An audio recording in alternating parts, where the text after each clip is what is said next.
Hello, everyone. This is the Papa John's Railsplitters on the mic. I'm Rusty Peace, and today we're talking with Lincoln Memorial University head men's volleyball coach John Cash. Coach, Happy New Year. Happy New Year to you too, Rusty.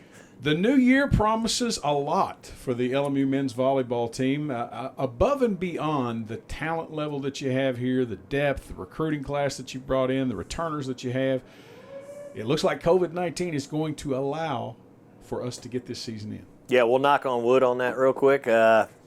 Obviously, with a lot of the different policies that are in place and things like that, there are challenges that are out there, and I think you've already seen that with what's going on with basketball and things like that. And so it's imperative to control the controllables the best you can as an individual on the team and as a unit, obviously, and as a cohesive university, making sure we're all doing what we're supposed to be doing. But it is exciting to finally sit here and go, yeah, we're going to get a chance to pick up and play because, we as we talked about before, we felt like we left a lot on the floor at the end of the year last year. We were really looking forward to moving into the tougher part of our schedule at that point and didn't get to do it. So guys are hungry. They're excited. We had a great fall. We're ready to get back after it. You and I have had the opportunity to speak periodically about the upcoming season in the last few months, and you've been very high on the recruiting class that you've brought in addition to those returners who came back after last year was basically a wash due to the pandemic. Absolutely. Some great people to fill in positioning-wise. We do return a lot of guys, obviously. When you have 17 out of your roster of 20 coming back, that's pretty big. Bringing in two good impact freshmen with Jacob Miller and Lucas Chazo both doing a nice job for us as far as getting their feet wet, but then also kind of finding their talent within the group and catching on fast, because this is when you return a lot of guys, the high expectation of how fluid practice will be and how things are going to go and all that, and they're not waiting on those young guys. It's go forward now, because that's what the expectation is, and so that's what they're doing, and they've caught on really quick that, oh boy, well, I guess I better get on the bus if I want to be on the bus, and so it's going well for them. Not a concern that other coaches throughout the country don't have, but does it concern you with this team, the expectations that it has, that you have, that maybe fans have, the fact that they really, other than practice, they've not played collegiately in more than a year? Oh, well, there's always those challenges. We're all facing them. I'm not going to back down from that, and I know the guys aren't. That we're not looking at it from that standpoint. We're not worried. Getting back on the floor to compete is number one. Being prepared to compete is right there. So number one was let's just make sure we can get back out on the floor. We've done that. And now number two is how well have we prepared ourselves for this? We feel like we've prepared pretty well. Our schedule's daunting this year, probably the toughest we've had yet, especially in January because we've had to change things around. We'll find out what we're made of right away. So tell me, if you will, then, since the student-athletes returned to campus for fall semester, now that the new year has crossed over, you got them back on campus, I know you're working out. There have been some limitations, but what's been the schedule for your guys since coming back in the fall and now after the new year? The fall was going through a pretty much of a normal fall schedule for us of a 45-day calendar. Unfortunately, with the COVID rules and quarantining and things like that, we didn't get quite through those 45 days, but we got through the vast majority of them. So that was good from a touch standpoint, things like that. We weren't allowed to scrimmage, so we kept it inter-squad and kind of did our own thing, probably more than we normally would do in the fall of playing one another. Coming back here now, we're going into training mode a little bit more to start out with, get our legs back, get our continuity back, get our language back with one another, because that's very important to us and how we communicate with one another on the floor. But now you're going to get into the play piece of, well, what do the other opponents have? I'll be honest with you, it's one of those things when we look at the schedule and look who we're playing, especially in the month of January, there are a lot of teams that returned everybody. They took the COVID year and came back. So there's a lot of familiarity with who the opponent is going to be. And knowing that they're still great or even better than they were last year. So how prepared are we really going to be? We won't know until we're on the floor getting after it and getting into the business of one another. Everybody's hungry. Everybody got their season cut short. Everybody wants to continue on that path of growth. So we'll see how well we've grown coming up real soon.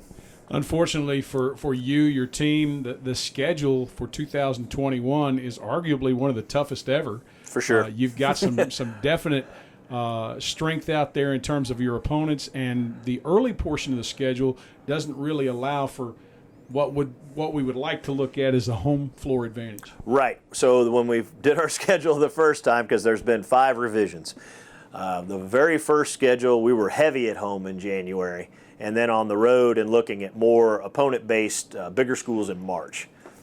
With the changing of some of the rules and conferences and things like that, and return to campus type stuff affecting when teams can come back and who they can actually play, when, that changed our schedule, because we didn't want to lose our major opponents, with Lewis, Loyola, McKendree, Ball State twice, Lindenwood coming here just in January. So we're sitting in the MEVA conference playing a lot of their high caliber teams who are very talented.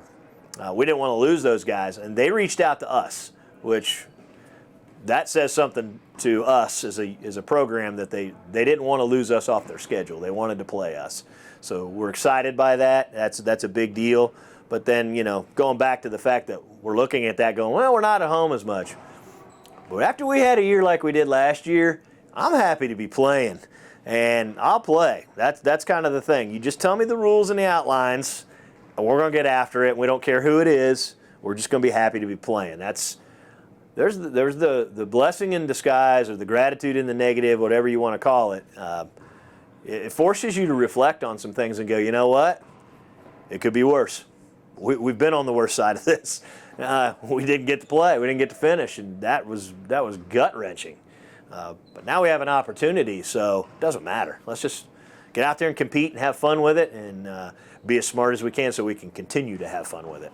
For the sake of this interview, I need to point out that we are observing COVID-19 guidelines. We don't have the masks on today, but we are socially distanced apart. We won't be in here more than 10 minutes or so. So we are socially distancing and doing the things we need to do to remain COVID-free. Coach, I will ask you one final question in terms of the losses from a year ago. One of your biggest losses was a guy named Evan Corey. He was a team leader, 4-year starter here for this program. And it's been my experience, when you lose a guy like that, you don't really replace him. Someone else just comes along and brings their flavor of the game in and eventually develops it. That's exactly right. A lot of people go, oh, man, those are some big shoes to fill. And the first thing I say is, well, the couple of guys that are playing that position this year don't wear the same size shoes as he does. They don't have to. The team has developed. We leaned on Evan a lot in the past, and that's because we could. And what you may not have noticed, though, in that whole process was the other guys developing through all that and how much better they've become. So, we've got some definite guys on the right side that are going to be looking to kind of fill in that role and do that thing, and might even surprise some people with what we have there. I'm sure we will. But with that said, you don't lose guys like Evan, and who's playing an unbelievable beach career this year, and grass tournaments and AVP sponsorship. I mean, he's living the dream, right, as a professional player. And then also Nigel Washington, who, while he may not have had a ton of court time, was a glue guy when it came to the guy-to-guy situation on the team. The guys really respected and looked up to him, and of course he's going to be the next Dr. Fauci. Thank you. That'll be a blessing there. We're excited by that, but that's the kind of leadership you lose. And so one of the things you're looking at in the fall is going, where's our voice? Who's that guy or guys? And we know who they are, and we're pretty excited to see the direction the program takes with their leadership spreading out amongst the rest of the team. It's going to be a fun year.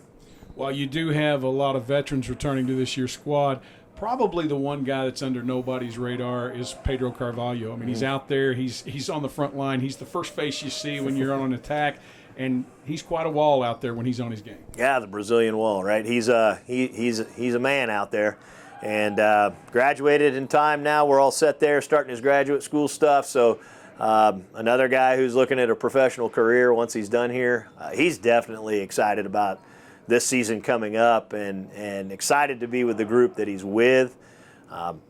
He is going to be a major player for us, obviously, this year, and everybody knows that. But We hope everybody just focuses on him because that'll be a lot of fun for the other guys.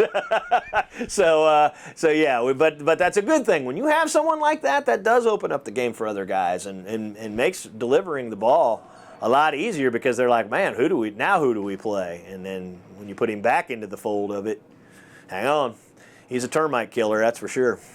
So while LMU fans really didn't get the opportunity to witness last year's team a lot, to know what their tendencies were, etc., what would you say, being the coach of the program, is the difference between last year's team identity and this year's team identity? None. Our edge is probably better than it's ever been. I think we are more cohesive than we were last year. You know, when you have a lot of freshmen coming in last year, the talent and all that stuff's there, but you're still trying to marry everything together.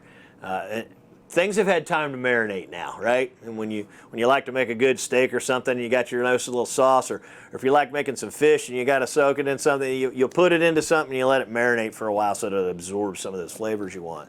And that's one of the things this program is all about, is absorbing everyone's culture into making it the program that it is, right? And so I think you've added a year now of cohesion that way, off the court. And I think that's going to be a monumental thing for us this year.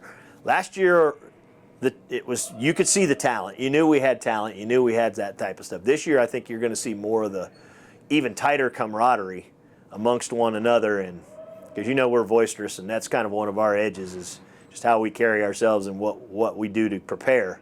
I think you're going to see a better version of that this year.